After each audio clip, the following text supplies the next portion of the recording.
Hello friends, hope you guys are doing well. तो आज हम आपके साथ एक और नए प्लांट की वीडियो लेकर आए हैं जिसका नाम है मिनी चांदनी। और इसकी बहुत सारी वैरायटीज़ होती हैं और बहुत सारे इसके नाम होते हैं। इसको मिनी चांदनी भी बोला जाता है, क्रेप जैस्मिन भी बोला जाता है और स्मॉल चांदनी भी इसको बोलते हैं। तो आज हम इसके बारे में आपको जो बताने वाले हैं वो उसका टॉपिक ये है कि जो कई बार जो होता है हमारी चांदनी है जो वो फ्लावरिंग नहीं करती। तो इसमें कौन कौन से केमिकल्स डाले जाएं जिससे जो आपकी चांदनी है वो अच्छे से फ्लावरिंग करनी स्टार्ट कर दे और बिल्कुल भी सूखे ना। जैसे कि आप ये हमारी वाली चांदनी को देख सकते हैं कि इसकी जो पत्तियां हैं वो कितनी ज़्यादा फ्रेश है। और अभी सुबह सुबह का टाइम है तो इसमें फ्लावरिंग इतनी है, जैसे जैसे अच्छे अच्छे से इसको सनलाइट मिलेगी तो इसकी जो फ्लावरिंग है वो बढ़ती जाएगी। इसके जो फ्लावर्स हैं वो 1-2 दिन तक आराम से टिकते हैं प्लांट पे और गुच्छों में इसमें फ्लावरिंग आती है, बंचेस में। पहले अगर मैं मिनी चांदनी के सीज़न की बात करूं तो ये समर प्लांट है। विंटर में जो इसकी पत्तियां हैं वो येलो कलर में आ जाती हैं और जो इसके फ्लावर्स हैं वो झड़ने शुरू हो जाते हैं। बट समर्स में बहुत अच्छे से ग्रो करता है अगर आप इसको proper fertilizer as well as chemicals provide कर रहे हो तो। और ये ड्रेनी प्लांट है, इसको बहुत ही ज़्यादा लो मेंटेनेंस में रखा जाता है और ज़्यादा इसमें मॉइस्चर भी नहीं डाला जाता। पानी आप ध्यान रखें कि आपके गमले में ज़्यादा पानी इसमें ना खड़े, इसीलिए ये समर प्लांट ही है। मॉनसून में आपको इसका स्पेशल ध्यान रखना पड़ता है क्योंकि मॉनसून में बारिशें वगैरह ज़्यादा होती हैं। तो इसकी वजह से भी कई बार जो आपका चांदनी है वो ख़राब होना शुरू हो जाता है, उसमें जो फ्लावरिंग है वो कम आनी शुरू हो जाती है। अगर आप मिनी चांदनी को रीपोर्ट कर रहे हैं या आप न्यू नर्सरी से लाकर ला रहे हैं तो इसमें 3 तरह का सॉइल मिक्सचर रखिए। First one is sand, second one is cocopeat and third one is cow dung. Cow dung और कोकोपीट को आप 30% यूज़ कर सकते हैं और जो सॉइल होगी, गार्डन सॉइल होगी, उसको आप 40% यूज़ कर सकते हैं। तो ऐसे आप 100% अपनी सॉइल को बनाकर जो गमला है उसमें 70-60% तक आप अपनी सॉइल भरकर इसको रीपोर्ट या न्यू नर्सरी से लाकर लगा सकते हैं। सॉइल मिक्सचर पे मैंने पहले भी एक वीडियो बना दी है और मैं उसको डिस्क्रिप्शन में भी डाल दूँगी, अगर आपको चाहिए हो तो आप ज़रूर देखिएगा। और अब बात करते हैं कि आप अपनी मिनी चांदनी में कौन कौन सी फर्टिलाइजर्स वगैरह या केमिकल्स आपको डालने चाहिए। अगर तो आप केमिकल्स नहीं डालना चाहते, ओनली ऑर्गेनिक यूज़ करना चाहते हो, तो बनाना पील हो गया और ऑनियन पील हो गया, ये दो जो वाटर फर्टिलाइजर्स हैं ये इसके लिए बेस्ट सूटेबल रहेगा।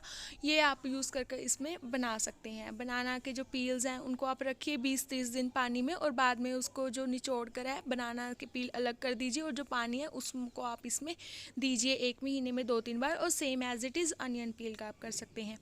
और अगर आप फर्टिलाइज़र यूज़ करना चाहते हैं, केमिकल फर्टिलाइज़र यूज़ करना चाहते हैं, तो इसमें आप NPK यूज़ कर सकते हैं, नाइट्रोजन, पोटाशियम, ये चीज़ आप यूज़ कर सकते हैं। नाइट्रोजन का जो मेन सोर्स है आज मैं डालने जा रही हूँ तो मैं आपको दिखाती हूँ, वो आप इसमें यूज़ कर सकते हैं।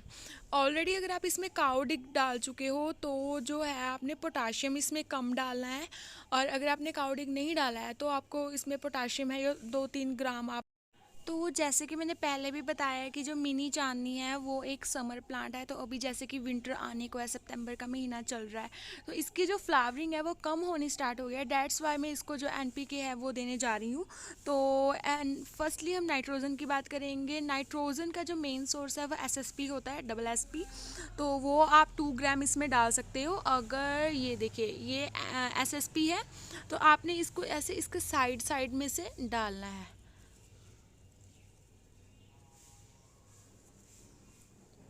2 ग्राम ही यूज़ कीजिएगा, ज़्यादा मत यूज़ कीजिएगा बाद में, नहीं तो वो आपके जो प्लांट है उसको हार्म भी कर सकता है। ऐसे इसके साइड में आपने इसको डाल देना है और ऊपर से आपने इसमें पानी डाल देना है ताकि जो आपका जो ये SSP है ये बिल्कुल अच्छे से इसमें एब्जॉर्व कर जाए।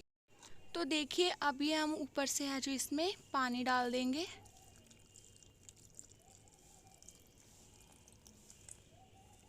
जो हमारी ये जो हमने डाली है ये अच्छे से है जो इसमें ऑब्जर्व कर जाए। तो ये देखिए।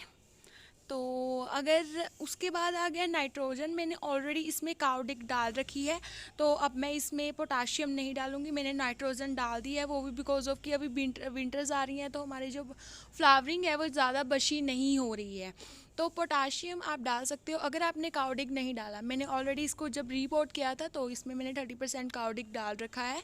तो अगर आप नाइट्रोजन डालना चाहते हो, सॉरी पोटाशियम डालना चाहते हो, आपने पहले नहीं डाला, तो आप जो मस्टर्ड सीड्स होते हैं उनको थोड़ा सा पीस कर वो इसमें यूज़ कर सकते हो। वो एक अच्छा सोर्स होता है पोटाशियम का। एंड उसके बाद हमने आपको बता ही दिया कि अगर आपने ऑर्गेनिक यूज़ करने हैं तो आप बनाना पील या किचन वेस्ट से जो हम वाटर। और अगर बात करूं कि आपने ये वाली चीज़ कब कब देनी है, तो जब आपको लगे कि आपकी जो ये फ्लावरिंग है वो बशी नहीं आ रही है, 2 महीने में एक बार। और जो मैंने आपको बताया कि जो पोटाशियम देना है 2 ग्राम मस्टर्ड सीड्स देने हैं, तो वो भी आपने 2 ग्राम ही देने हैं, ज़्यादा नहीं देने हैं। एसएसपी और मस्टर्ड सीड्स आप 2-2 ग्राम इसमें डालिए 2 महीने में एक बार, तो आपका जो प्लांट है वो बड़ा बशी होगा और बिल्कुल भी सूखेगा नहीं।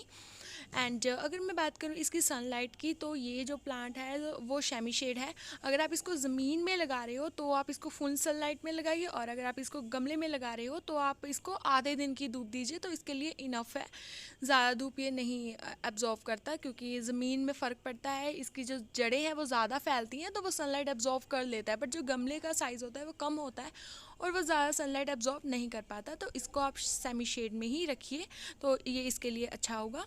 तो देखिए बड़ा ही ब्यूटीफुल सा प्लांट है और इसका प्राइस भी इतना नहीं है। अगर आप छोटा सा इसको लेते हैं नर्सरी से तो ये 20-30 में आराम से पड़ जाएगा, और जैसे जैसे इसका साइज़ बड़ा होगा मैच्योरिटी लेवल के हिसाब से इसका जो प्राइस है वो भी बड़ा हो जाएगा। बट ये 100 से ज़्यादा नहीं होता नॉर्मली।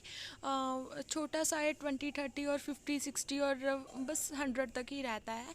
तो आप जाइए नर्सरी से इसको लेकर आइए। अगर ऑलरेडी आपके घर में है तो इसकी ये स्पेशल केयर आप ज़रूर कीजिएगा और हमें बताइएगा कि आपका एक्सपीरियंस कैसा रहा इसको यूज़ करके।